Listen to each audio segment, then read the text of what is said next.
Assalamualaikum warahmatullahi wabarakatuh.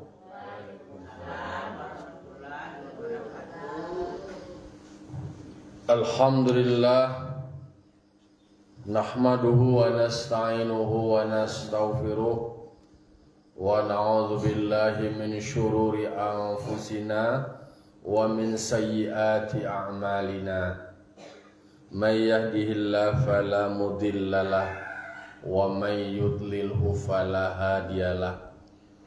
Asyhadu an la ilaha illallah wahdahu la syarikalah wa asyhadu anna Muhammadan abduhu wa rasuluh sallallahu alaihi wasallam la nabiyya ba'dah amma ba'du.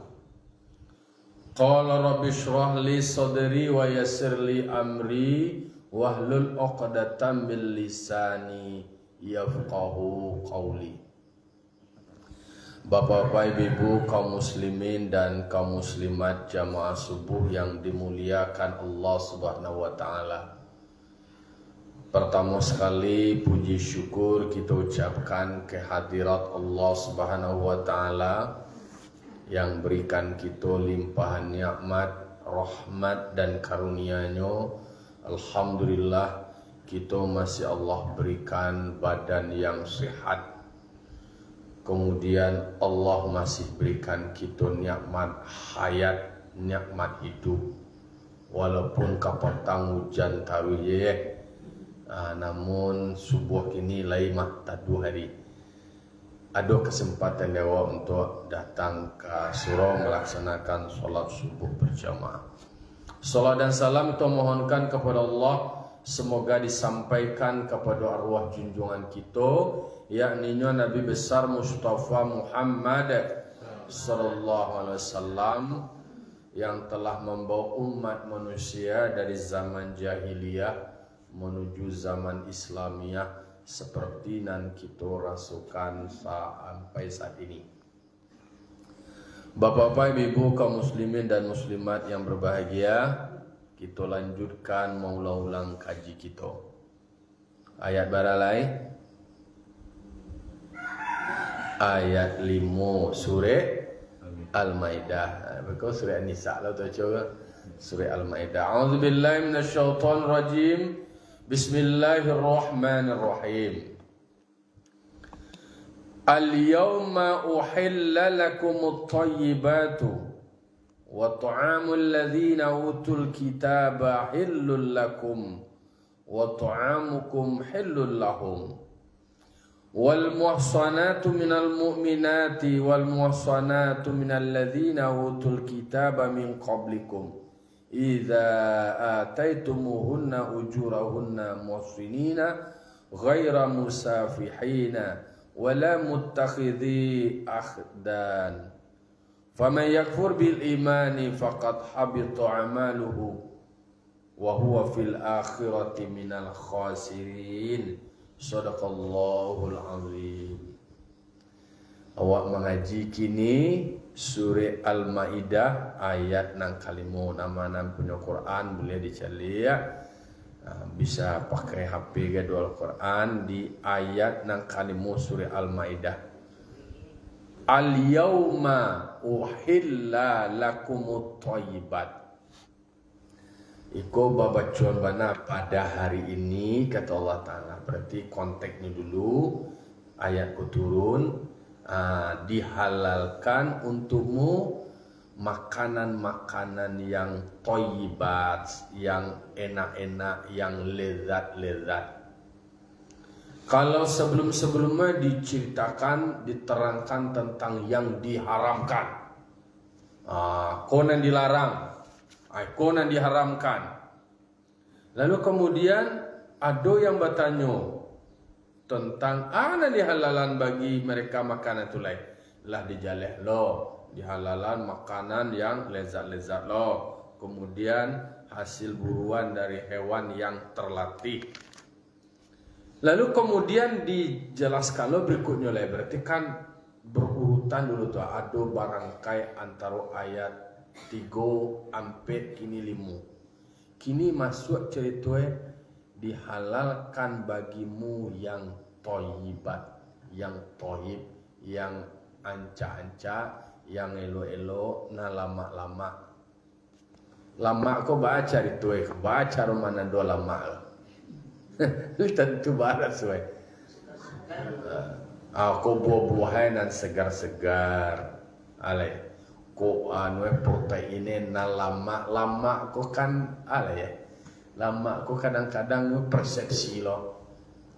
Ada orang lama ko tergantung keadaannya lo. Cuba lagi makan durian kau orang sakit. Agi yang makanan lama-lama tu kurang sakit. Nak dua lama tu dah. Jadi lama itu memang terkait dengan rasa. Rasa tu kadang-kadang tergantung lo situasi awak. Ada lo terkait dengan persepsi. Jadi ada orang ahli antropologi makanan. Jadi lama itu adalah bentukan budaya. Ada orang kini kok kan ada sayur apa ditabik-tabik tu nama dia. Gelenjer apa? Genjer. Anak sawah. Kalayau dulu na dewa nak do ke kalayau ko masak nak. Lah kini ba? Di Jawa makanannya. Di sekolah ada do deh. Itulah contoh-contohnya kadang-kadang pada suatu daerah dibiasakan itu ya lama dia. Ditumis ya guys. Awak le do makan sagu juga. Dulu ada kan. Ada nama lapek sagu enggak? Memang asli dari sagu tu kan? Itu contoh. Ada nama lompong sagu kan. Jadi sesuatu yang memang ada nilai enak, lezat. Jadi lezat tu kadang-kadang kan pernyataan awak nak, kau lama kau mana? Dia jangan awak ketuk-ketuk tu lama, ya lama lah. Tapi awak kata, ikut ndak lama kau dah nak je. Ya ndak lo lama je. Dan lama-lama tu kan ditanamkan nilai itu, informasi itu karena. Tapi memang di dalam Al-Quran memang disebutkan, oke, sekarang hari ini yang enak-enak, yang lezat-lezat itu dihalalkan untuk. Lalu kemudian wa ta'amul ladzina utul kitaba hillul lakum. Bertambah lo kaji celai. Sementara makanan yang disembelih oleh orang-orang diberikan mereka kitab, artinya adalah ahli kitab. Siapa mereka itu? Sembelihan orang Yahudi dan Nasrani itu adalah halal untukmu. Pak. Jadi kalau sembelihan orang ahli kitab, sanan ahli kitab itu Yahudi dan Nasrani, sembelihan mereka itu halal dewa. Nyo ajaran agama orang Yahudi dan Nasrani konan ahli kitab kobana, nyo tetap Tuhannya Allah. Babeda je orang musyrik, masuklah baca agama ardi. Nyo ada nama dia waktu di sekolah tu kan dibagi dua, agama samawi, agama ardi. Agama samawi ko tu mah ada kitab tu nan ahli kitab tu, ada nabi. Kalau agama ardi itu kalau di Indonesia ada Hindu, Buddha, Konghucu, ada animisme, dinamisme, menyembah patung, menyembah batang kayu, menyembah itu masuk kategori musyrik namanya. Sementara orang Yahudi dan Nasrani itu disebutkan masuk kategori ahli kitab. Mereka ada rasulnya, ada kitabnya, mereka bertuhan pun kepada Allah. Kalau memang Imam Syafi'i, beliau tu ketat mendudukan siapa yang ahli kitab itu. Ahli kitab itu orang yang bersanad kepada jalur-jalur yang masuk kategori Bani Israel. Isa dengan Musa kau kan jalurkan ke Israel ni nama itu, Bani Israel. nalah bahas sebelumnya. Jadi pengetahuan awak diperluas oleh Al-Quran bahwa makanan atau sembelihan ahli kitab, orang Yahudi dan Nasrani itu pun juga halal di awak, untuk awak. Meskipun mereka tuh tidak nyosabui, tapi kalau mereka menyebut aku sembelih ayam ini atas nama terpekong, ya itu halal tuh dong. Terpekong kan nama istilah. Kalau orang tua kami pesantren terpekong namanya. Berhala, nama berhala itu. Itu halal tuh. Kan menyembelih dengan menyebut nama selain nama Allah, nama itu. Tapi kalau nyopunlah nyosembelih, udah selesai. Karena orang Yahudi dan Nasrani itu tetap bertuhan kepada Allah. Coba tanya orang Nasrani itu sendiri kan tetap Tuhannya kan cara membaca berbeda dewa nak. Jadi itu. Jadi dijelaskan. Nama kau coba baca surah Al-Bayyinah. Lam yakunil ladzina kafaru min ahlil kitabi wal musyrikina munfakina hatta ta'tiyahumul bayyinah. Kan ada ahlil kitab dan ada musyrikin. Berarti berbeda kelompoknya onggoe ahlu kitab dengan musyrikin. Masih dikatakan ahli kitab. Kalau mazhab Imam Syafi'i, beliau mengatakan harus dipastikan ketersambungannya. Tapi kalau mazhab lain masih ada masalah tuh. Pokoknya kan mereka itu termasuk ahli kitab. Kan contohnya Nabi Muhammad SAW itu ada nama Heraklius tuh di Konstantinopel tuh. Nyo kan sebelumnya belum beragama Alkitab, kemudian nyo masuk Nasrani, masuk Kristen. Maka pun Nabi Muhammad mengajak nyo ta'alau ila kalimatin sawa, ayo kita masuk berkompromi kepada kalimat yang sama.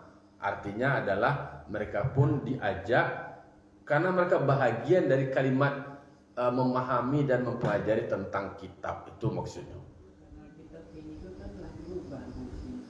Ayo. Kalau secara sejarahnya mereka adalah bahagian dari ahli kitab.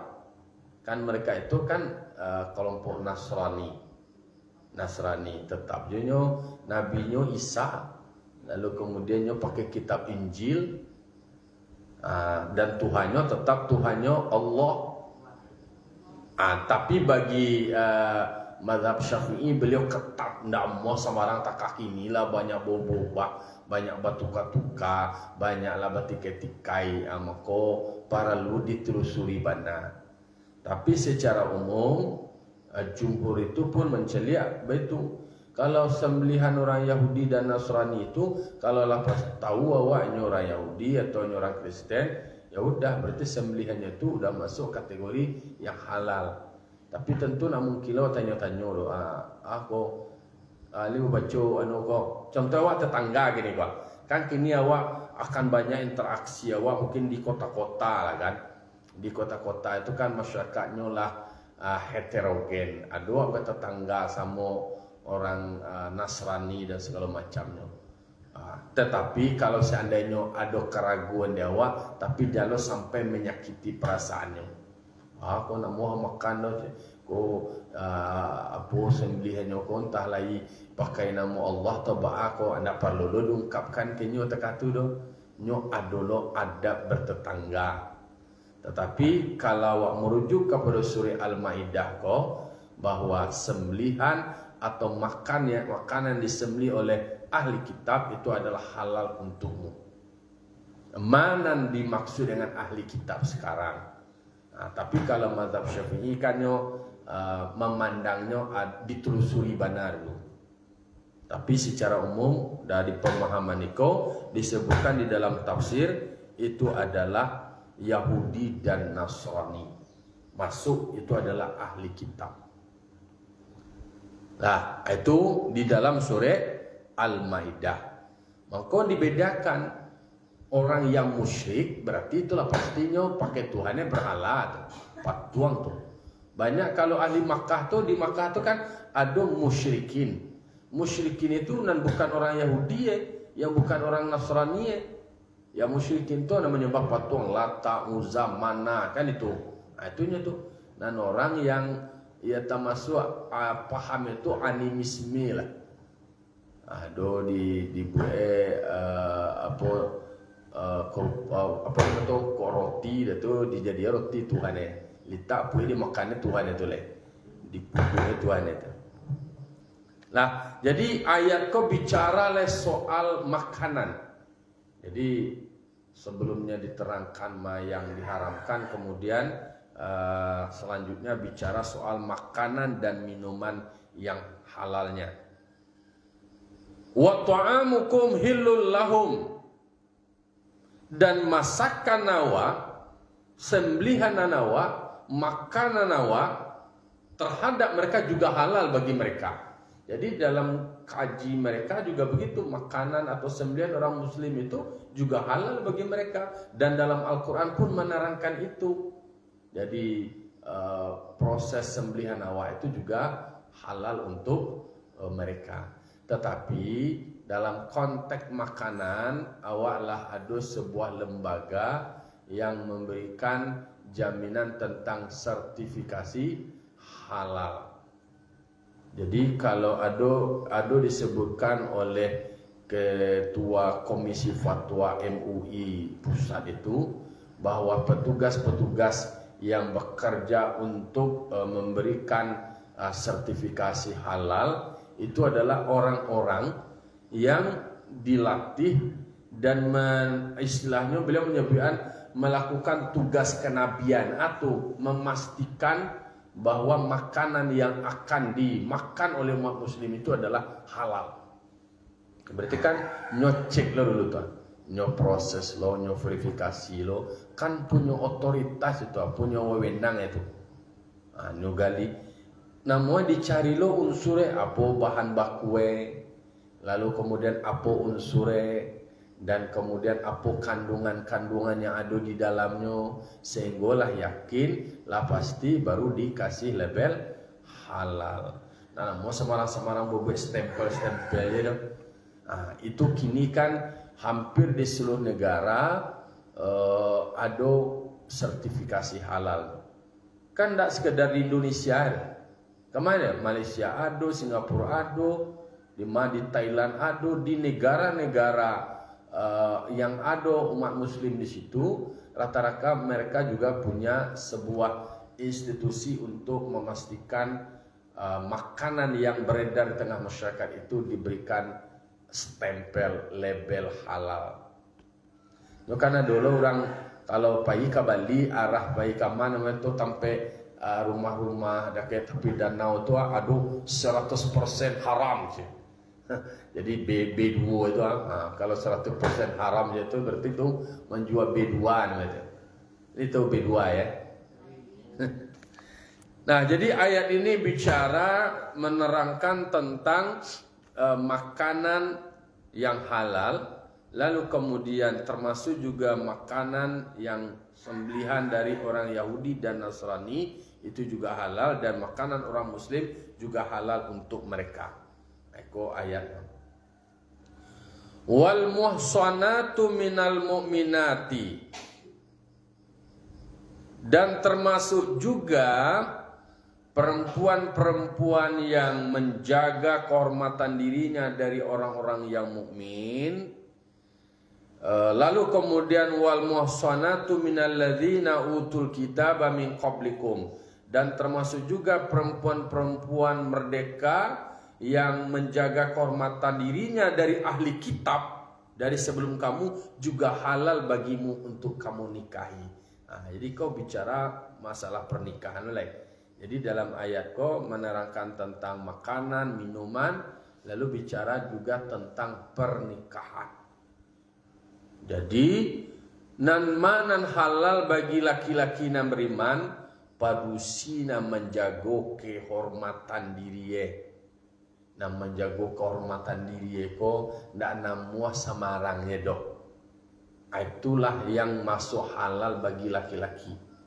Lalu kemudian perempuan-perempuan merdeka yang menjaga kehormatannya yang berasal dari ahli kitab. Konyol kecil ya. Nah, akan menjadi istilah itu materi yang sensitif. Orang-orang Yahudi dan Nasrani nampak dusie dan menjaga kehormatannya itu juga halal bagimu untuk kamu nikahi. Konyol kan. Jadi awak mendudukan balik bahwa ahli kitab berbeda dengan penempatannya dengan musyrikin. Musyrikin cilong ahli kitab cilong, pembedanya itu ada di dalam surah Al-Maidah. Lalu kemudian tadi yang dihalalkan adalah makanan atau sembelihan orang Yahudi dan Nasrani halal bagi orang beriman.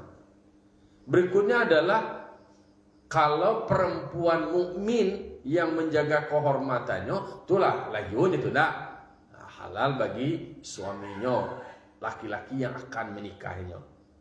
Tetapi di ayat yang kalimat surah Al-Maidah termasuk pula perempuan dari ahli kitab orang Yahudi dan Nasrani yang menjaga kehormatan dirinya juga boleh halal bagimu untuk kamu nikahi. Kalau parusi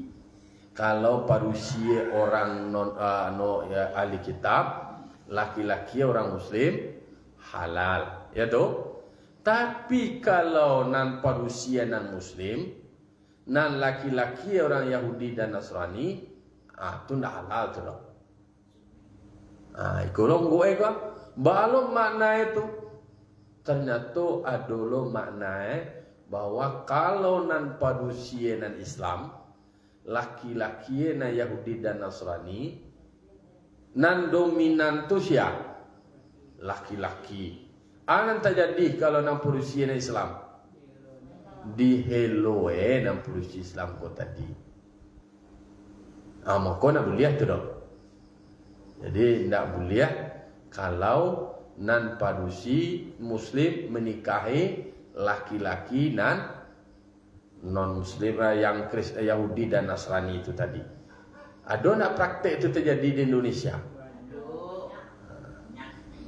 Jadi iko hati-hati, ternyata memang iko menjaga keberlanjutan akidahnya. Tetapi kalau bagi orang Yahudi dan Nasrani praktek-prakteknya ada terjadi. Dulu memang ada anak Nabi yang bernama Zainab sebelum Nabi menjadi Nabi Muhammad, sebelum diangkat menjadi Nabi. Siapa namanya suaminya itu tadi, istilahnya Yahudi, berasal dari Yahudi atau Nasrani. Lalu kemudian Nabi Muhammad SAW lah diangkat menjadi Nabi. Zainab beriman kepada Nabi. Dan sementara suami ko tadi masih tetap dengan keyakinannya. Maka kemudian disuruh berpisah. Disuruh tidak bergaul dengan Zainab. Dek karena nan muslimnya Zainab padusi. Lalu kemudian pada saat perang Badar, lalu kemudian masuklah beliau ke Islam, baru boleh balik kalau lah Islam. Iko historisnya, iko sejarahnya. Nah, lalu terkait dengan wanita apa nama itu yang Yahudi, Nasrani, Nabi Muhammad kan juga pernah menikahi. Siapa namanya? Sofia, siapa namanya itu? Yang mereka itu adalah orang Yahudi. Jadi makanya iko yang harus pahami terkait dengan status perempuan yang menjaga kehormatannya berasal dari kalangan ahli kitab itu boleh dinikahi. Nah, kalau seandainya nan laki-laki Kristen atau yang Nasrani atau Yahudi, ya udah akan dibawa begitu, dibawa orang musliman itu tadi. Iko beberapa hal yang kemudian wak caliak lo dalam hadis, tetapi itu kan kalau nak ada pilihan yang lain. Jadi iko dia baca iko wak nak buat air iko lah wak lain. Itu kalau situasinya situasi genting. Kalau merujuk kepada hadis tungkahul mar'atu, dinikah perempuan ko ala arbatin, berdasarkan ado ampe perkara. Jadi ado ukuran nilai yang menjadi perhatian kalau laki-laki akan mencari orang padusi. Kalau kamu menikah orang padusi aku ada awak punya anak laki-laki, nyo nak sekadar laki-laki, padusi tentu tuna lebih Nanti masuk anak laki-laki disebutkan anak pertama boleh mempertimbangkan 5 liha. Awak akan menikah anak padusi awak, pertimbang Apollo laki-laki Kalau awak akan mencari menantu padusi, cari pertimbang pertama 5 liha. Lihat cari haratoe.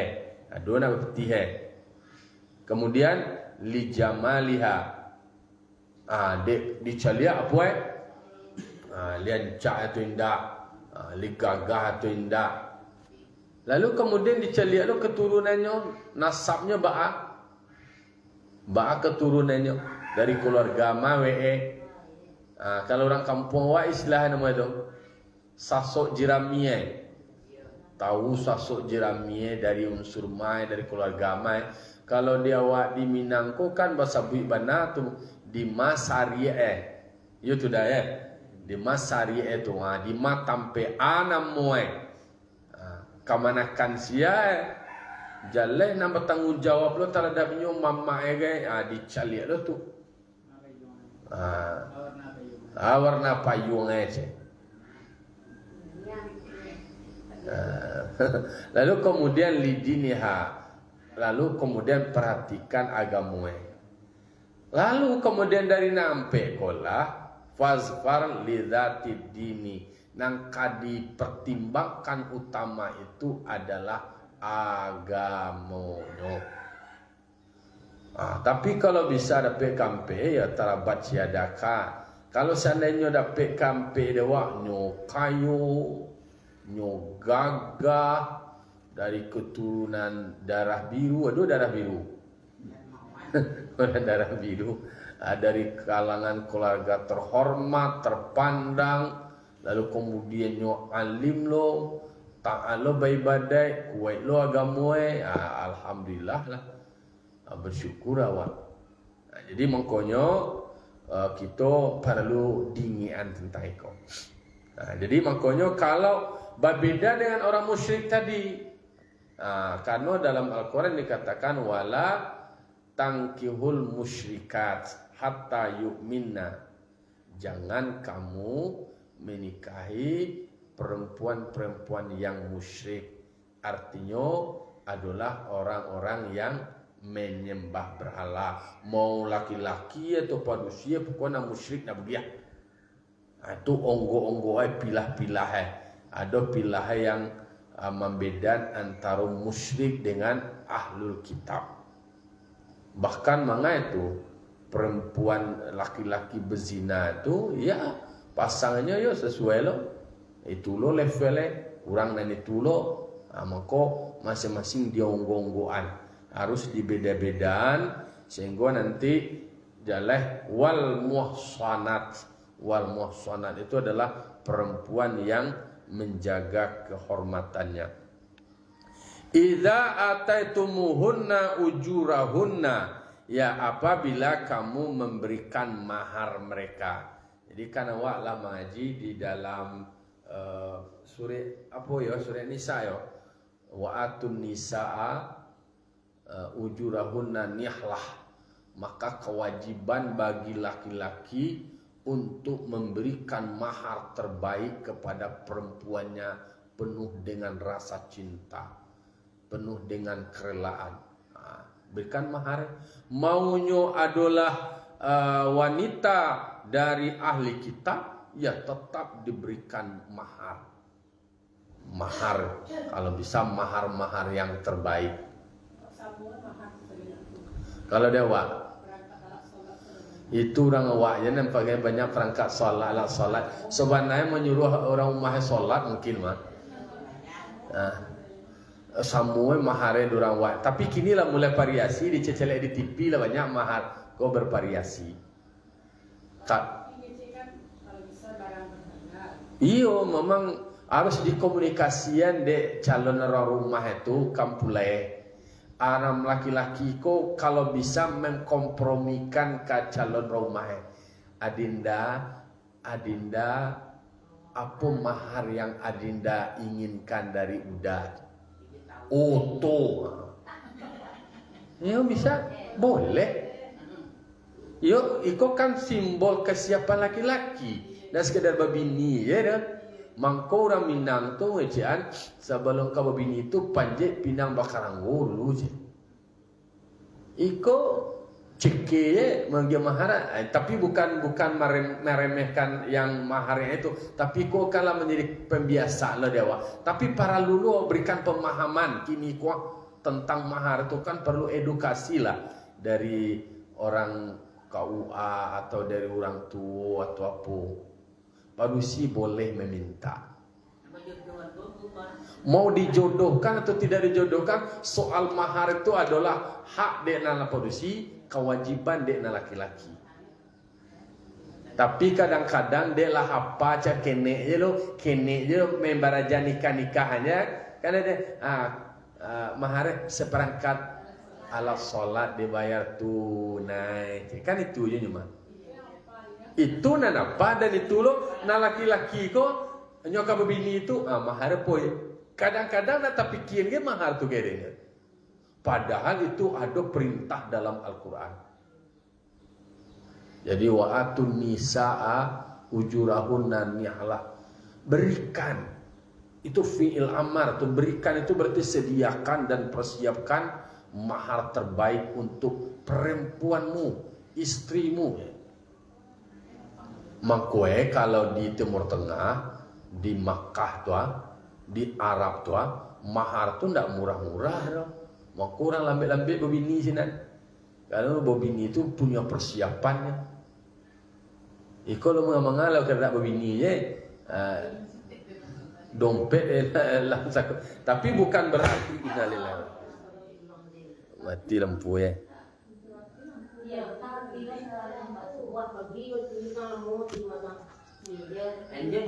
Lah, jadi paham yang baca ke le. Jadi intinya adalah bahwa awak diajarkan untuk peduli terkait dengan kewajiban. Jadi maunya ahli kitab pun tetap diberikan mahar terbaik.